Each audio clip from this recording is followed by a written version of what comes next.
Então, irmãos, eu começo com uma frase aqui, ó, vamos ler essa frase. Raiva é loucura curta. Achei legal essa frase. Horácio, Roma Antiga, poeta.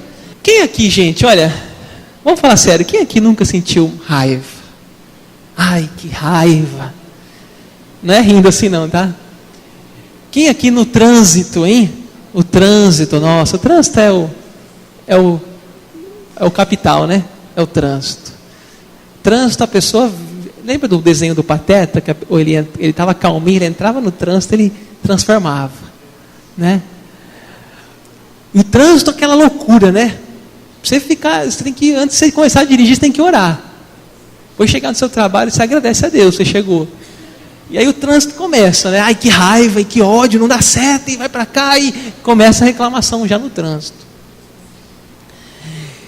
Uma coisa muito atual hoje que dá raiva, a internet lenta. Ih, a turma fica louca. Eu fico com raiva, ai que raiva. Computador que não abre. Data show que não funciona, esse negocinho que não funciona. E já a internet, essas tecnologias, tira ainda do sério. Ai que raiva. Vontade de quebrar esse computador, jogar na parede, essa internet que não funciona.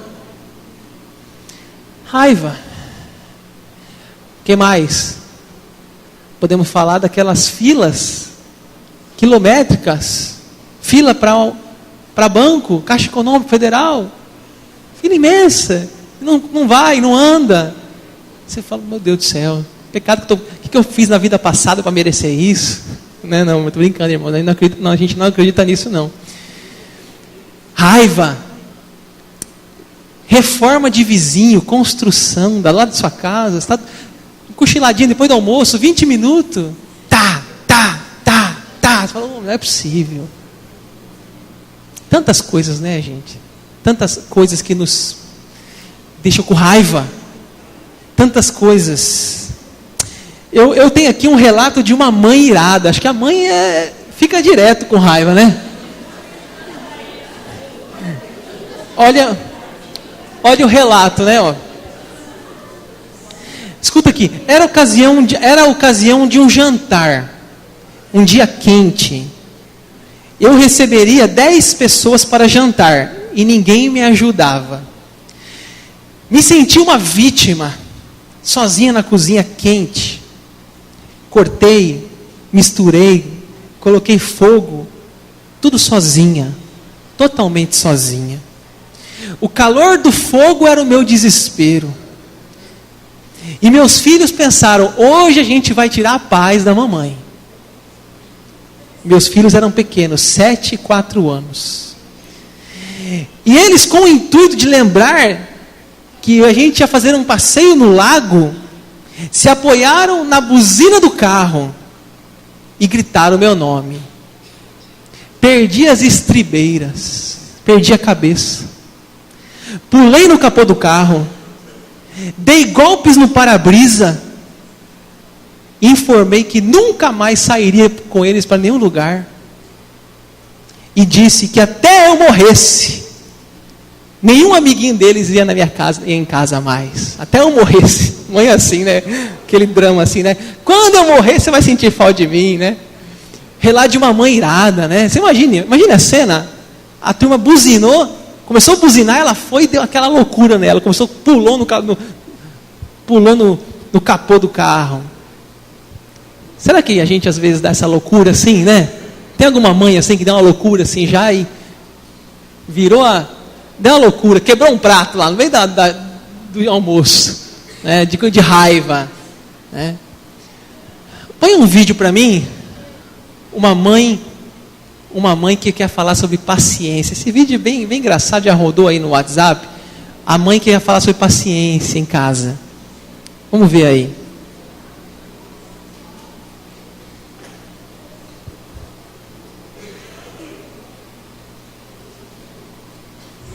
Eu quero ler hoje para vocês meditarem em casa, um versículo que me chamou muito a atenção.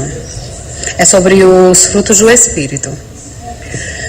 Mas o fruto do Espírito é amor, alegria, paz, paciência, amabilidade, bondade, fidelidade, mansidão e domínio próprio. Contra essas coisas não há lei. Enfim, eu quero frisar hoje sobre paciência. Paciência hoje a gente precisa para viver nesse mundo tão caótico, nesse trânsito. Só um momento, meu amor, deixa eu terminar de gravar esse áudio aqui. Esse mundo tão caótico. Hoje as pessoas não têm paciência umas com as outras em casa. Meu filho, eu tô gravando um áudio aqui, eu queria que você... Só um pouquinho da parte, já eu vou. Sai, cachorro, vai daqui. Hoje nas escolas a gente não vê que não tem paciência. No trânsito, oh meu Deus. Ô meu filho, tenha calma, em nome de Jesus Cristo. Leva esse cachorro fedorento aqui. E a gente precisa dessa paciência pra gente poder sobreviver. Filho de rato, deixa eu gravar essa moléstia desse áudio. Peste bubônica. Eu tô doida pra gravar. O que é? Fera do tife do rato. Pelo amor de Deus, vai tipo uma merda te converter. Infeliz de infitete. E aí, gente, é assim, né? Nossa vida, né? Vai te converter, moleque, né? A gente tem que controlar, né? A raiva. Pode passar o slide para mim? A ira é um temperamento sem controle. Temperamento apimentado, né? A gente estava conversando hoje sobre um livro que fala dos temperamentos, né? É uma teoria, nem todo psicólogo usa essa abordagem, nem todos reconhecem, mas é uma teoria que fala que existem 4 temperamentos: ao sanguíneo, ao colérico, o fleumático e o melancólico. E desses temperamentos, talvez o que mais sofre dessa questão da ira é o colérico, né? Que é o famoso nervosinho, né? É a famosa pessoa assim que é apimentada, ela tem dificuldade com essa parte da sua vida, do seu temperamento, ela explode com facilidade. Então, se ela for fazer o teste, né, tem um teste, ela vai fazer o teste e vai dar lá, que ela tem a característica do colérico, que é a raiva, né? Ela se ira fácil, ela grita, ela perde, né, rapidamente a calma, e é quando ela percebe, puxa, o que eu fiz, né? Então, a gente precisa também saber, né, saber dessas questões, que isso fazem parte da nossa personalidade, né? Você vê na sua casa, por exemplo, eles têm vários filhos, né? Talvez tem um filho que é mais calmo, tem outro que já é mais nervosinho, que já é mais nervoso, já quer quebrar as coisas, né? Não funciona essa porcaria aqui, joga um tablet no chão. Tem assim, tem outro que é mais calminha, não se estressa. É assim, é cada um, cada filho é de um jeito, né? Cada pessoa é de um jeito. Então, se a gente tem que entender um pouco da nossa personalidade, né? Jesus Cristo, ele falou para nós sobre a questão da ira contra o nosso próximo, né?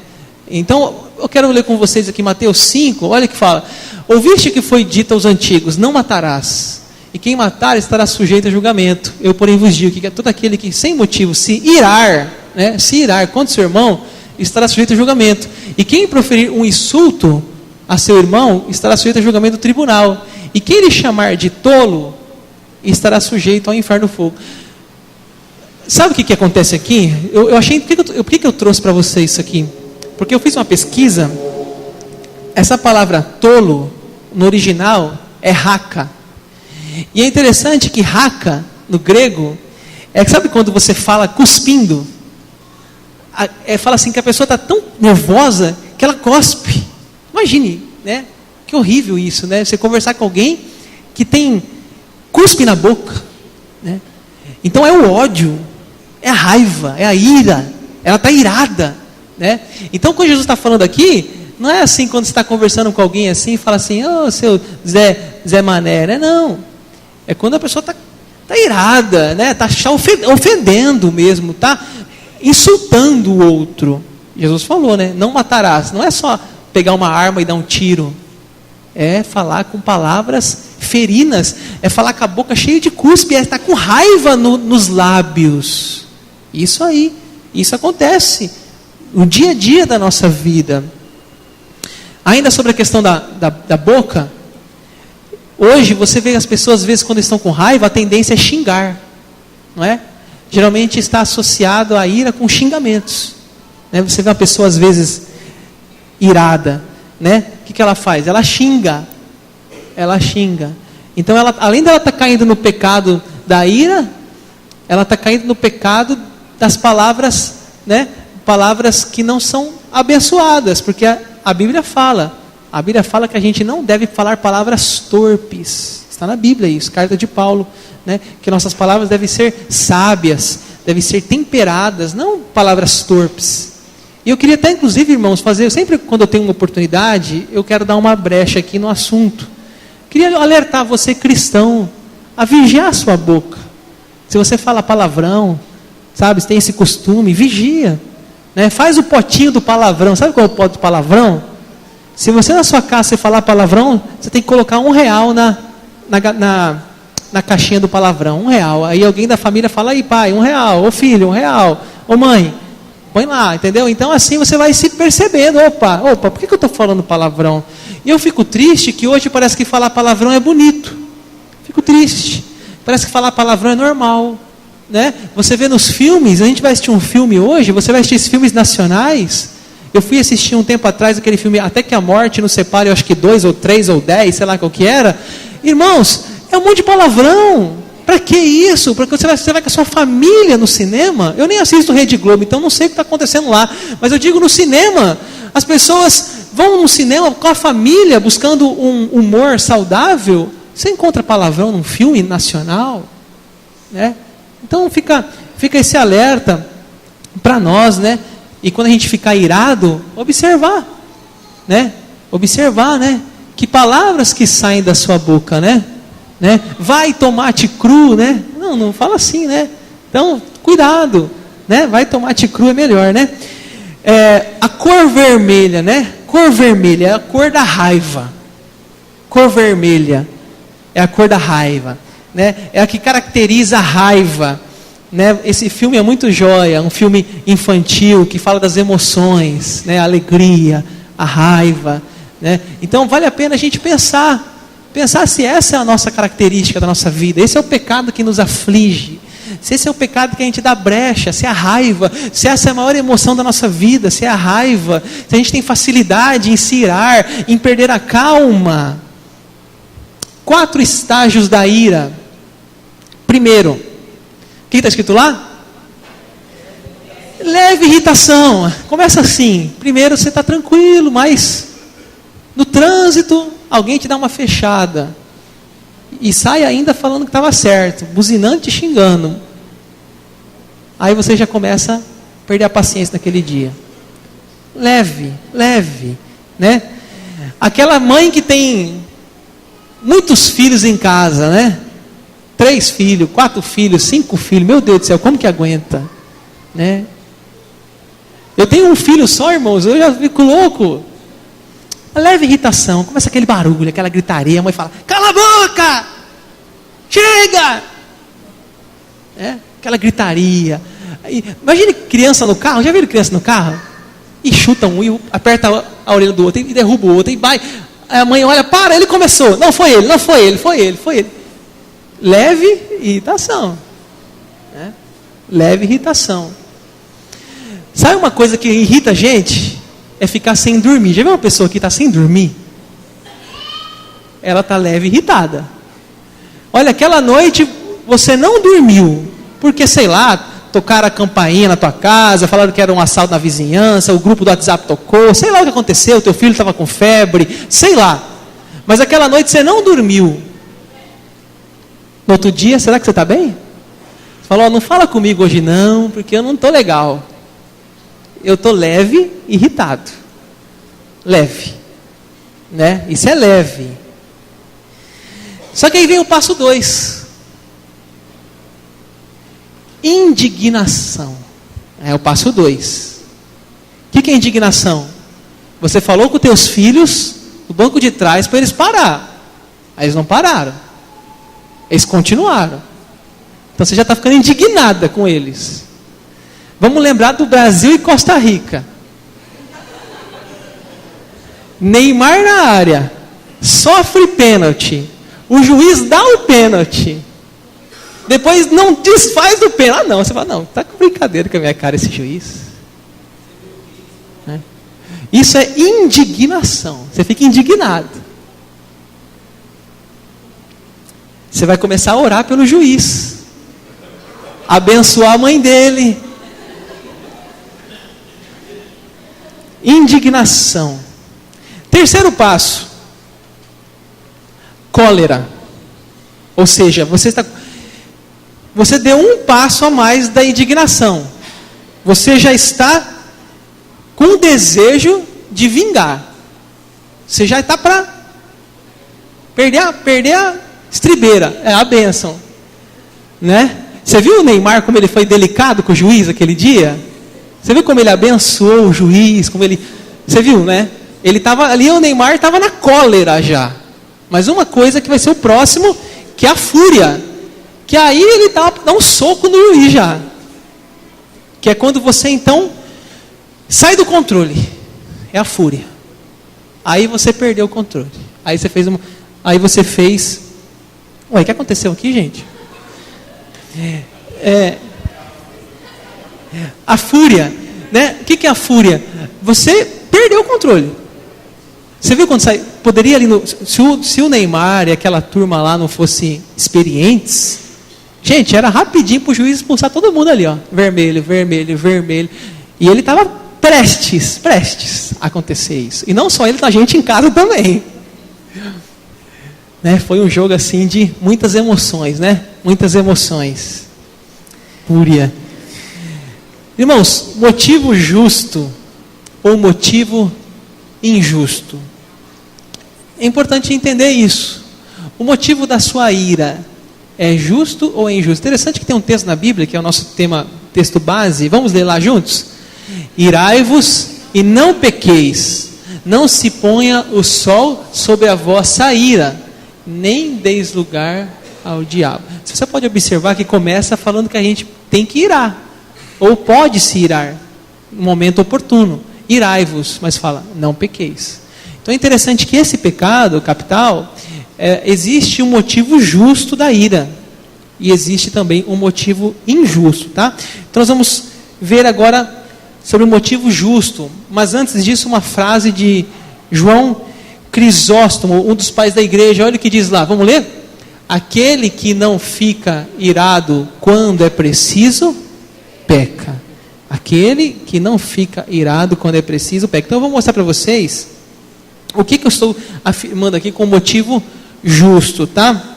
Por exemplo, vamos ver na Bíblia. A Bíblia fala que algumas vezes Deus ficou irado. Vamos lembrar de um momento?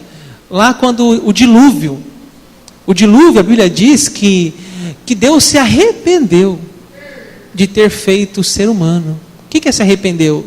Ele ficou decepcionado, porque o ser humano praticava tanta maldade, tanta perversão, tanta imoralidade, tanto egoísmo, que Deus se arrependeu. Deus disse, o que eu fiz? E vou dar um boot aqui, vou resetar. Vamos começar de novo esse negócio. Vamos começar a terra de novo. E aí a história de Noé. Depois tem um outro texto na Bíblia que fala da ira de Deus, quando é Sodoma e Gomorra. Que Deus mandou, diz que a maldade chegou ao céu. Diz que aqueles homens, quando os anjos foram lá visitar o Ló, eles falaram assim, ei, dá pra gente ter relação com o Ló. Entrega ele pra gente. Queriam ter relação com o Ló. Eles queriam que desse os anjos. Queria que Ló desse os anjos para aqueles homens de Sodoma terem relação com ele, com os anjos. Então, irmãos, a ira de Deus, isso é injusto? De maneira nenhuma. Deus é justiça. Deus é justo, né? De Deus não se zomba. Tem outra passagem em Romanos capítulo 1, que fala assim, a ira de Deus se revela do céu. Aí fala de idolatria lá. Fala de promiscuidade, fala que as mulheres trocaram a relação natural e os homens a relação natural, homens com homens e mulheres com mulheres, cometendo a torpeza e o erro. E isso hoje é normal, né? A Bíblia que está errada no caso então, né? Porque a sociedade hoje, Fantástico fez uma reportagem semana passada, aprovando o homossexualismo, incentivando o homossexualismo. Então vamos rasgar essa página da Bíblia. Não é? Triste. Então, a ira de Deus. A ira de Deus. O que nós vamos achar que é injusto? Não, é justo. Por exemplo, sabe um exemplo aqui de ira justa? Vamos lembrar de Moisés, quando Moisés desceu do monte, e as pessoas fazendo um carnaval lá embaixo do monte, fazendo um bezerro de ouro. O que Moisés fez? Quebrou as tábuas. Por que ele quebrou as tábuas? Porque as pessoas quebraram os mandamentos de Deus. E Deus depois deu outras tábuas para ele, novas. Quer um outro exemplo? Vamos sair da Bíblia? Martin Luther King, Estados Unidos, quando ele se revoltou contra a escravidão, contra o preconceito racial do seu país. Aquilo incomodou ele.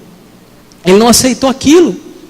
Você quer outro exemplo? Martinho Lutero, Reforma Protestante, quando ele disse, está errado, o que a igreja está fazendo não é bíblico, o que a igreja está fazendo está fora da palavra. Motivo justo. Quando uma grávida, quando uma criança, quando um idoso, quando um deficiente sofre um preconceito, não tem ninguém para defendê-los, é hora da gente ter uma raiva justa. É hora de ferver o nosso sangue em prol do indefeso, em prol das causas de Deus. Agora a pergunta é, quando a raiva é justa, quando você não cria mais confusão, quando você põe as coisas em ordem. Quando a raiva é justa, quando você não causa mal a ninguém, nem machuca ninguém. Pode deixar lá, o Magide, está passando sozinho aí o slide? A ira precisa ter uma conduta adequada, né? Conduta adequada. Então, se você vê, eu vou dar um exemplo aqui que você vai entender o que eu estou dizendo, o exemplo de Jesus. Aí você vai entender o que eu estou dizendo. Aqui está uma foto de Jesus no templo. Olha o jeito de Jesus. Você acha que ele está calmo? Você acha que ele está calminho ali? Não está. Ele está com um chicote nas mãos. E ele está dizendo, vocês estão fazendo a casa do meu pai uma casa de um covil de ladrão e salteadores. Essa aqui é uma casa de oração. E colocando a turma para correr. Vamos ler a passagem, João 2, 13 e 16. Estando próximo à Páscoa dos judeus, subiu Jesus para Jerusalém. E encontrou no templo os que vendiam bois, ovelhas, pombas, e também os cambistas assentados. Tendo feito um azorrague de cordas, um chicote, expulsou todos do templo, bem como as ovelhas e os bois, derramou pelo chão o dinheiro dos cambistas, virou as mesas. E disse aos que vendiam as pombas, tirai daqui estas coisas, não façais da casa de meu pai uma casa de quê? De negócio. Sabe aquela hora que seu filho fala assim, a mãe enlouqueceu? É mais ou menos aqui. Aquela hora que você fala, está fora do eixo o trem. Vamos colocar em ordem essa casa. Essas crianças aqui estão fora do eixo. Dá uma loucura assim na mãe, assim que ela... Vamos arrumar a casa aqui hoje, chega. Ela pega o azorrague. Então, existe a ira justa, necessária. Agora, deixa eu mostrar para vocês aqui, biblicamente, o que Jesus fez e o que Jesus não fez. O que ele fez? Ele fez um azorrague de cordas, que mostra que ele não estava muito calmo. Ele expulsou do templo as pessoas. Diz que ele derrubou o dinheiro dos cambistas, virou as mesas. Está dizendo tudo isso lá, está vendo? Lá no verso 15, feito um azorrague de corda, expulsou do templo, bem como as ovelhas e bois, derramou pelo chão o dinheiro dos cambistas e virou as mesas. Então, ele fez uma bagunça santa. Agora, o que ele não fez? O que ele não fez? Olha o que diz ali, essa é a chave, 16. Ele disse aos que vendiam as pombas, o que ele disse? Tirai daqui. Sabe por que ele não soltou a pomba? Porque uma pomba solta poderia ser perdida e poderia dar prejuízo financeiro para o dono da pomba. Então, mesmo ele irado, ele estava sob controle. Ele estava sob controle. As mesas poderiam ser voltadas ao pé, à sua posição normal. Os cambistas podiam recolher o dinheiro. As ovelhas e os bois poderiam estar logo ali fora. Não são animais que fogem com tanta rapidez. Mas é interessante que ele mesmo nesse momento de colocar em ordem a casa do pai, ele pensa antes de fazer o mal a alguém. Ele diz: aqui é o meu limite. Aqui eu não vou dar um prejuízo para um dono de pomba. Interessante, irmãos. Interessante porque isso está em conexão com o que Paulo disse: irai-vos e não pequeis. A Bíblia está certa. Irai-vos e não pequeis. Então, você pode se irar, não tem problema, mas desde que a sua ira seja na pessoa certa, no grau certo, na hora certa, no propósito certo e no caminho certo. Se for aí, legal, está no seu direito. Mas fora disso, já você está trazendo prejuízo a alguém, machucando alguém, ou machucando a si mesmo. Agora vamos falar do motivo injusto. Vamos ler o nosso texto-chave? Irai-vos e não pequeis. Não se põe o sol sobre a vossa ira e nem deis lugar ao diabo. Aquele mesmo pai da igreja, João Crisóstomo, olha o que ele falou agora da ira injusta. Vamos ler? A pessoa que fica irada sem causa está em perigo. O mesmo que ele falou lá, a pessoa que não se ira quando deve se irar, peca. E agora ele diz, a pessoa que fica irada sem causa está em perigo. Né? Está em perigo. Tem um salmo também, o Salmo 4:4, que afirma, o Salmo 4:4, irai-vos e não pequeis. Está lá na Bíblia. Salmo, aí fala assim, colocai o coração no colocai a cabeça no travesseiro e sossegai. Salmo 4:4. Ou seja, não perca a calma. Não perca o entendimento, a razão. Não faça uma loucura. Se controle. Né? Então, eu quero dar para vocês aqui, 3 motivos que Paulo nos fala da ira. Tá? 3 coisas. A primeira coisa, o que está escrito lá? Irai-vos e não pequeis. Esse é o primeiro tópico. Ou seja, você está pecando com a sua ira? Tem que pensar. Né? A segunda questão, o que fala agora lá? Não se ponha o sol sobre a vossa ira, ou seja, não vai dormir com aquela ira. Não deixa para outro dia aquela ira. Né? Não fique guardando, a Bíblia fala da raiz da amargura. Né? Não fica alimentando aquela dor emocional, aquela situação que já passou. Né? Então, não se ponha o sol sobre a vossa ira. Ou seja, não deixa que aquilo fique permanente em você. E em terceiro lugar, ele fala assim para nós o quê? Não deis lugar ao diabo. Ao diabo, ou seja, se você se irar de maneira injusta, você vai pecar. Você vai colocar o sol no outro dia sobre a sua ira. E você vai dar lugar ao diabo, que veio para matar, roubar e destruir. Então, há um time, há um local, há um momento da ira necessária, daquela ira importante, mas sem perder o seu autocontrole, o domínio próprio. Então é importante a gente pensar nisso. Eu estou indo para o final já. Eu quero falar com vocês, antes de finalizar, sobre Moisés. Moisés e o pecado da ira. Vocês lembram que quando Moisés estava no palácio de Faraó, ele matou um egípcio? Ele matou um egípcio. Esse foi o primeiro erro dele, na vida dele, foi quando ele matou um egípcio. Provavelmente o coração dele se aqueceu, ficou nervoso, os olhos ficaram, as mãos se fecharam, e ele foi até um egípcio e matou. A segunda questão na vida de Moisés, importante falar, é o caso do bezerro, do bezerro de ouro. Não, o bezerro de ouro, eu já disse, na minha opinião, ali ele fez o que era certo.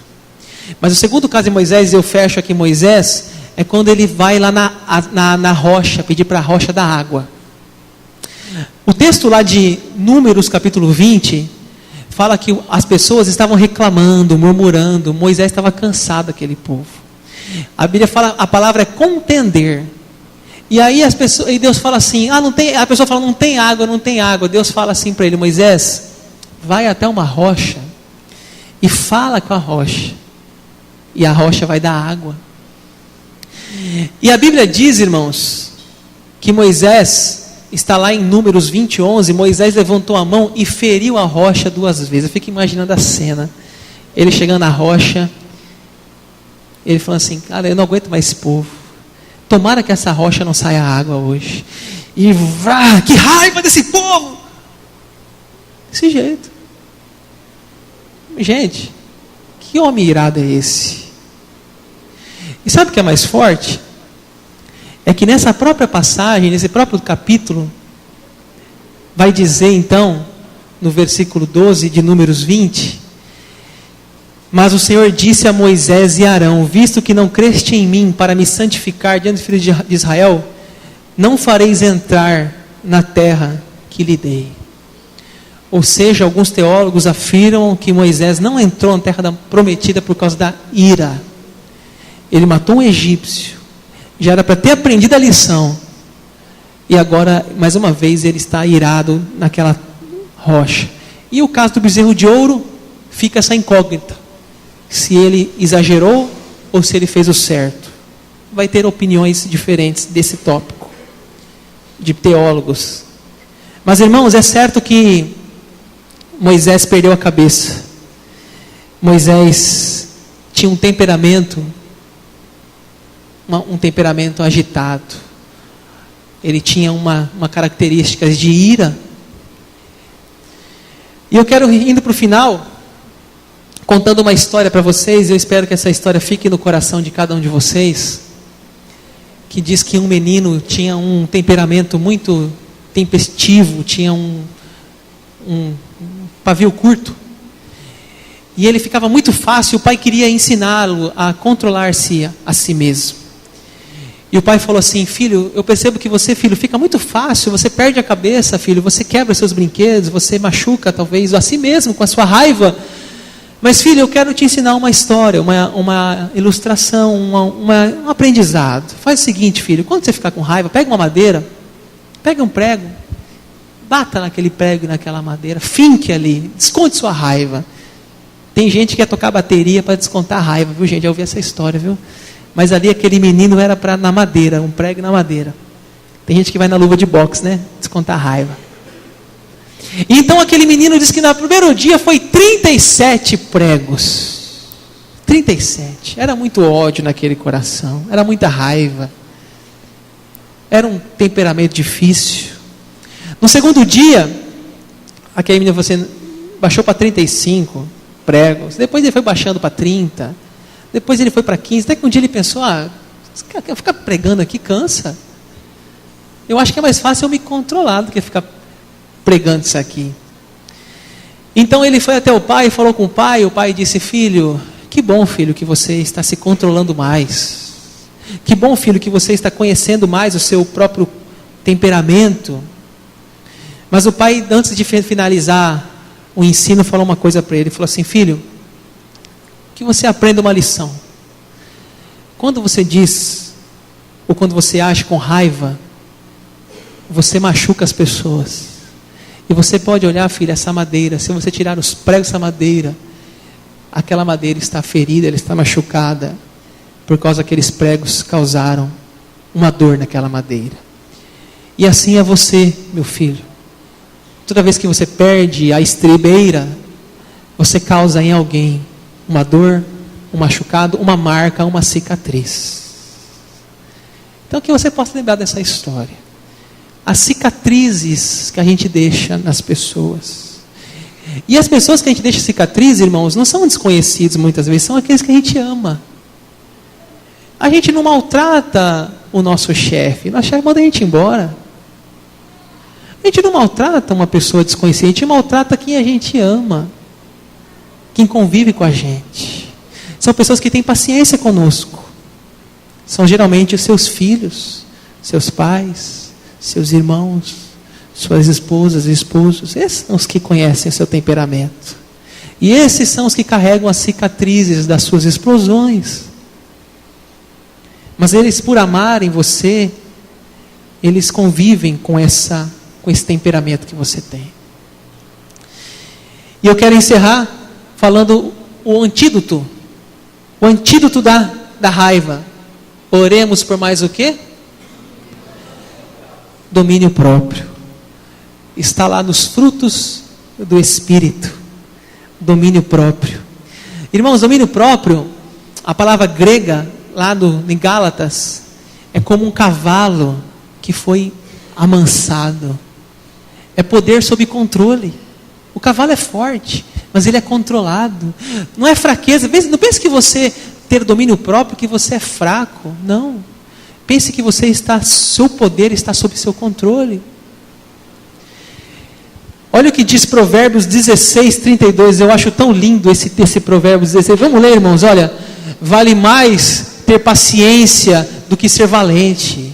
É melhor saber se controlar do que conquistar cidades inteiras. Outra tradução fala assim: o que adianta conquistar cidades inteiras e não conquistar a si mesmo? Essas histórias desses generais romanos conquistavam uma cidade, mas eles mesmos não sabiam se controlar. Provérbios fala: vale mais aquele que se controla. E o outro fruto do Espírito, o que está escrito lá? Longanimidade. O que é longanimidade? Ânimo espichado ao máximo. Olha como a palavra é grande, né? Longanimidade. Demora para se irar. O oposto do longanimidade é uma palavra que eu não sei nem que existe, eu que estou inventando aqui. Curtanimidade, né? Curtinho, né? Pavio curto. Pavio curto. Mas a longanimidade é a paciência do amor, né? É ser controlado pelo Espírito Santo. É ter delicadeza, é ser gentil. Irmãos, não seja como Gabriela. Eu nasci assim, eu vou morrer assim. O Espírito Santo transforma a nossa vida. Um crente controlado pelo Espírito Santo, ele é um crente que tem os frutos do Espírito, o domínio próprio e a longanimidade. Amém? Vamos fechar os olhos, vamos encerrar com uma oração.